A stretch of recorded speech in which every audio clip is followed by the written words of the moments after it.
बिस्मिल्लाहिर्रहमानिर्रहीम। अस्सलाम वालेकुम। आप इजी वीज़ा यूट्यूब चैनल देख रहे हैं। मैं हूं कैसर खान।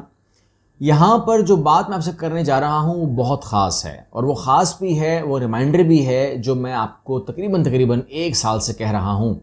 और अगर किसी ने मेरी बात को 1 साल पहले सुन लिया होता प्रॉपरली, और जिन लोगों ने माना, और जिन कुछ लोगों ने, यानी कि बहुत ही आटे में नमक के बराबर लोगों ने उसके ऊपर अमल भी किया, तो आज वो उनकी फीडबैक अच्छी आ रही है, इसमें कोई शक नहीं है। उनको फ़ायदा ज़रूर है, चाहे उनका काम किसी मुल्क में हो गया नहीं हुआ, खुश वो ज़रूर। वो खुश क्यों है वो बता रहा हूँ। यहाँ पर आपको मैं पहले हेडिंग दिखा देता हूँ। हेडिंग ये है कि स्पेन का घरों में रहकर काम करने वाले अफराद के लिए नया वीज़ा प्रोग्राम।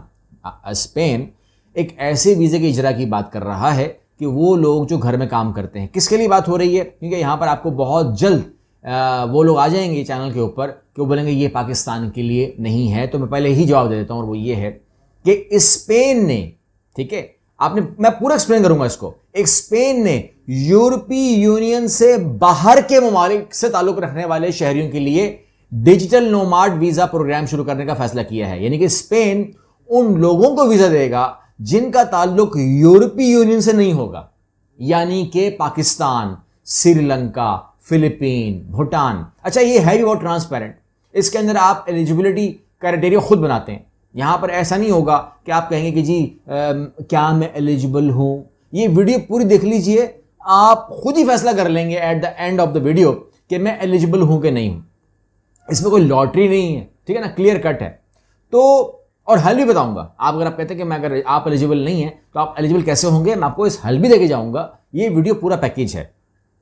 ओके, इस प्रोग्राम के तहत ऐसे अफराद के लिए वीज़े जारी किए जाएंगे जो स्पेन से बाहर की कंपनियों के लिए घर में रह के काम करते हैं। आपने बात समझनी है।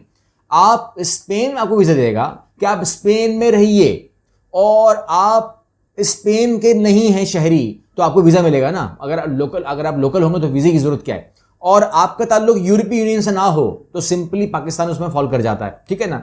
हम यूरोपीय यूनियन के नहीं हैं, हम स्पेन के भी नहीं हैं, और हम एक बाहर की कंपनी के लिए काम करेंगे, ठीक है ना, जिसमें मतलब फॉर एग्जांपल अगर मैं अपनी बात करूं तो मैं गूगल के लिए काम करता हूं, ठीक है ना। ये मेरा एक पार्ट है जिंदगी का कि मैं गूगल के लिए काम करता हूं। तो काम तो मैं बहुत कुछ करता हूं, लेकिन गूगल का जो मैं काम करता हूं वो यहां फॉल कर जाएगा, क्योंकि गूगल कंपनी जो है वो बिलोंग नहीं करती स्पेन से। ये बात समझ में आपको, पाकिस्तानी टू गूगल, ठीक है। तो ये मामला क्लियर हो गया। अच्छा, आप अब जो भी आप लोगों में से ऐसे हैं वो अपने अपने हिसाब किताब लगाना शुरू कर दें, अपने आप को चेक करना शुरू कर दें। अच्छा, इस वीज़े से इन अफराद को स्पेन में क़याम की इजाज़त मिल जाएगी। मतलब जो लोग, ठीक है, बात समझ गए, वो रह सकते हैं। इस वीज़ा की इब्तिदाई मियाद 1 साल होगी। आपको वीज़ा जब जारी होगा तो उस पर लिखा होगा वैलिडिटी फॉर 1 ईयर, और लेटर ऑन आप इसको एक्सटेंड कर सकते हो, कितना भी कर सकते हो, मगर सेकेंड एक्सटेंशन इसकी 5 साल की है। 5 साल तक आप स्पेन में रहो, क्योंकि उनको ये बात मालूम है कि आप स्पेन में रहोगे तो आप स्पेन से नौकरी नहीं मांग रहे, आप स्पेन के ऊपर बोझ नहीं बन सकते, क्योंकि आप ऐसी कंपनी से काम ही नहीं करवा रहे। जो स्पेन में है वो तो बाहर है, तो आप उसको उल्टा टैक्स ही पे करोगे। यानी कि विन विन कंडीशन है। आपको स्पेन का वीज़ा मिल जाएगा रहने के लिए, और आपको जो स्पेन है उसको टैक्स मिल जाएगा। सिंपल सी बात ये है। अच्छा, इस फर्द के करीबी रिश्तेदार जैसे शरीक हयात या बच्चे जो भी आपके साथ अटैच हैं, आपकी बीवी, आपके बच्चे, वो उसमें इंक्लूड हो जाएंगे। ठीक है, बात समझ में आ गई। आप, आपके बच्चे, आपकी बीवी, आपके माँ बाप नहीं, आपके बच्चे, आपकी बीवी उसमें इंक्लूड हो जाएंगे। इस प्रोग्राम की चंद शराइत भी होंगी, जैसे दरख्वास्त गुजारों का ताल्लुक यूरोप से बाहर होना लाजमी होगा। मैं इसलिए कह रहा हूं क्योंकि यहां पर आने हैं वो बग्स जो है ना, वो यहां पर आ जाएंगे। आपको बोलेंगे जी ये आपके लिए नहीं है, मैं अरसे से हूं। दरखास्त गुजारों का ताल्लुक यूरोप से बाहर होना लाजमी है। यूरोपियन नहीं होना चाहिए बंदे को, तो अप्लाई करेगा। और ये साबित करना होगा कि कम से कम वो 1 साल से घर में रह के काम कर रहा है। 1 साल की बैंक स्टेटमेंट आपको दिखानी पड़ेगी, क्योंकि वो पैसा हमारा कहां से, बैंक में आता है, ठीक है। ये हो गया। इस तरह इन अफराद के पास मुलाजमत का मुआहिदा होना भी ज़रूरी होगा। ये फ्रीलांस काम करने की सूरत में इन्हें साबित करना होगा कि वो स्पेन से बाहर किसी कंपनी के साथ, तो साबित करना बड़ा आसान होता है। जो लोग भी फ्रीलांसिंग कर रहे हैं और किसी कंपनी से अटैच हैं, जो कि लीगल काम होता है, उनका अकाउंट में पैसा ऑटोमेटिक आ जाता है हर महीने, ठीक आ जाता है। तो उनको प्रूफ करना बड़ा आसान है कि ये पैसा मेरे पास कहाँ से आ रहा है और क्या से आ रहा है। ज़्यादा स्पेन नहीं है उसके अंदर। ओके, इन अफराद से इब्तिदाई 4 बरसों में 25 की बजाय 15% टैक्स लिया जाएगा। इस हवाले से कानून साजी की जाएगी जिसमें तफसीलात दी जाएंगी। इस प्रोग्राम के बाद स्पेन इन 15 ममालिक में शामिल हो जाएगा जो इस किस्म के लोगों को वीज़ा देता है। तो जो लोग ऑनलाइन काम करते हैं तो उन लोगों को स्पेन भी रखने को तैयार हो जाएगा और इस तरह तादाद हो जाएगी 15। कुछ तो ममालिक आपको मैंने बताए हैं, कुछ ममालिक ये रहे, मिसाल के तौर पर क्रोएशिया। अब क्रोएशिया जो है उसकी मिसाल दे रहा हूं खाली मैं आपको, वो कह रहा है कि मैं आपको 2300 यूरो के अगेंस्ट, अगर आप 2300 यूरो कमाते हैं पर मंथ तो मैं आपको रख लूंगा, मुझे कोई प्रॉब्लम आपसे है ही नहीं। दूसरा आयरलैंड है, वो कहता है 7100 यूरो हो तो हम आपको रख लूंगा। पुर्तगाल की सुन लीजिए, पुर्तगाल कहता है कि अगर आप टोटल 700 कमाते हो, खाली सिर्फ 700, तो मैं आपको रखने को तैयार हूं। ये बहुत कम है, 700 बहुत कम। जो लोग इसमें काम करते हैं ना वो लोग बता सकते हैं कि 700 बहुत कम है, लेकिन पुर्तगाल जो है they are ready, if they are ready that is fine.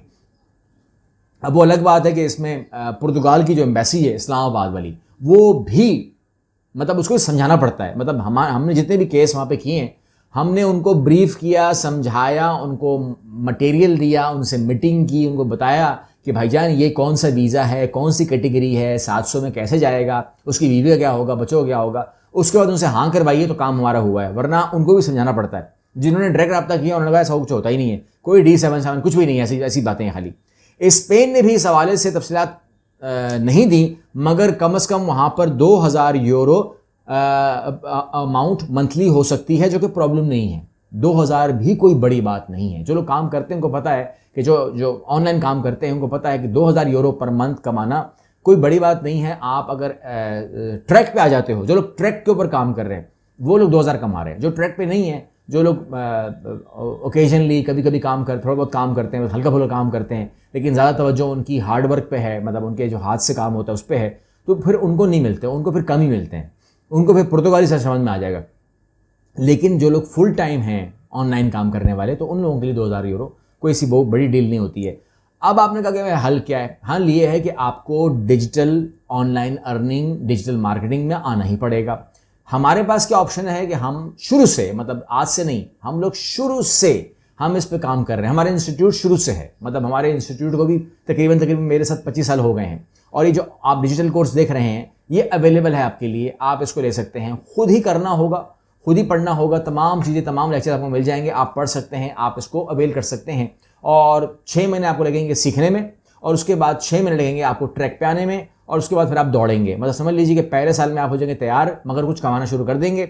आपको मैंने कहा जो लोग ट्रैक पे आ गए हैं वो लोग कमा रहे हैं, अच्छा खासा रिजल्ट दे रहे हैं। मरे से मेरा पाकिस्तानी 50,000, 1 लाख, 1.5 लाख उनको मिल जाते हैं। और फिर जब वो ट्रैक पे चढ़ जाते हैं तो फिर वो दौड़ते हैं, फिर वो कमाते हैं, ठीक है ना। और वो मार्केटिंग एडवर्टाइजिंग के अलावा बात कर रहा हूँ, कमाते हैं, क्योंकि आपको प्रूफ तो ये अमाउंट करनी है ना। अपने आप को इस ट्रैक पे लेकर आइए, क्योंकि कल ये मुल्क 5 थे, आज ये 15 होने वाले हैं, 14 तो है ना। अब ये मुल्क जो है ना, ये दुनिया भर में हर मुल्क ये कर लेगा। अमेरिका, कनाडा, सुन ले मेरी बात, कनाडा भी करेगा, ठीक है, अमेरिका भी करेगा, यूरोप के तमाम मुल्क कर देंगे। अपने आप को इस काबिल बना लीजिए, क्योंकि ये आपसे ना तो उम्र की बात कर रहा है, सुन ली पूरी खबर पढ़ ली आपने, ना उम्र की बात कर रहा है, ना तालीम की बात कर रहा है, ना काबिलियत की बात कर रहा है, ना लैंग्वेज की बात कर रहा है, ना आइल्स की बात कर रहा है, ना ईसी की बात कर रहा है। कुछ बात की इसने? जब नहीं की तो मैं क्यों करूं? आपने पूरी वीडियो यहां तक जो पहुंचाई है देख ली आपने। इसलिए अपने आप के अंदर वो एबिलिटी ले आओ कि अगर कोई कमी पेशी है, कोई मसला है, तो उसको आप यहां से पूरी कर सकते हो, ठीक है। अपने आप को ट्रेन करो, अपने आप को ट्रैक पे लेकर आओ, और फिर कम से कम अगर कामयाब हो गए तो वीज़ा है। आपने बात समझ रही है? अगर कामयाब हो गए तो वीज़ा है, नाकाम हो गए तो पैसे मिलेंगे। यानी कि पैसे हर सूरत में मिलेंगे आपको, हार नहीं है, विन विन कंडीशन है। मंथली की अर्निंग तो आपकी होगी। आप बोलेंगे सर मैं 500 यूरो कमाता हूँ, 700 नहीं कमाता, तो फेल हो गए ना। तो 500 यूरो कोई बुरी बात है क्या? मतलब अगर आप 500 यूरो कितने होंगे आप हिसाब लगा लीजिएगा, मल्टीप्लाई कर लीजिएगा, तो आपको समझ में आ जाएगा। 250 के आसपास तो है ना। तो जो आप हिसाब लगा लीजिएगा कि आप क्या कमा रहे होंगे, तो यू विल बी नो कि आपको क्या फ़ायदा हो सकता है। तो मैं उम्मीद करता हूँ कि आपको इससे कुछ फ़ायदा हुआ होगा। स्पेन ने भी कर दिया है, मैंने कहा कि आने वाले मुल्कों में कनाडा, USA, ये तमाम मुल्क होंगे। अपने आप को अपडेट कीजिए, कोई ऐसी काम ज़रूर कीजिएगा जिससे आपका रास्ता बने, क्योंकि इन तमाम चीज़ों को गलत कहने में फ़ायदा नहीं है। अपने ऊपर मेहनत करने में फ़ायदा है, अपने ऊपर इन्वेस्ट करने का फ़ायदा है, और फिर आप भी उन पाकिस्तानियों में शामिल हो सकते हैं जो यूरोप में नहीं रहते, जो स्पेन में नहीं रहते, जो यूरोप में नहीं है, तो वो लोग वहाँ से फिर अपना काम कर लेंगे। अगर कहीं कमज़ोरी है तो यहाँ से पूरी कर लो, अपने आप को स्ट्रॉन्ग कर लो। अगली वीडियो मिलते हैं। अल्लाह हाफ़िज़।